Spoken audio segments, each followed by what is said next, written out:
এই জন্য হাদিসটা বড় লম্বা। এই জন্য বলা হয়েছে ইয়া রাব্বি জাআলনা মিন ইবাদিকা আজওয়াজান তাকাররুবিহিম আয়ুনানা ওয়া নুকিররু আয়ুনাহুম। জোরে জোরে কি সুবহানাল্লাহ বলা যাবে না? ওই হুর আল্লাহর ডাক দিয়ে কইবে, আল্লাহ এত সুন্দর করে জান্নাতটারে সাজাইছো, আরশের বাতাস গায়ে লাগাইছো, তোমার কাছে আমরা কিছু চাই না।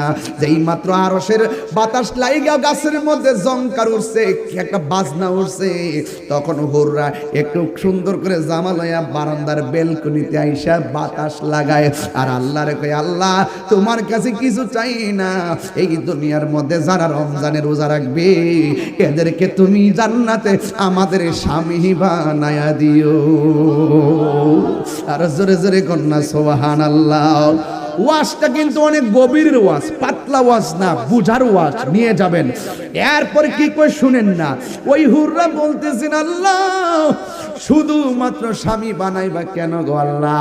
আমাদেরকে এই জন্য তাদেরকে স্বামী বানাইবা, কয় তাকাররুবিহিম আয়ুনানা, যেন তাদের দ্বারা আমাদের চক্ষু শীতল হয়, তাদের দ্বারা যেন এদেরকে দেখলে যেন আমরা হুরের চোখ শীতল হয়ে যায়। ওয়া নুকিররু আয়ুনাহুম, এবং তাদের চক্ষু আমাদের দ্বারা যেন শীতল হয়ে যায়।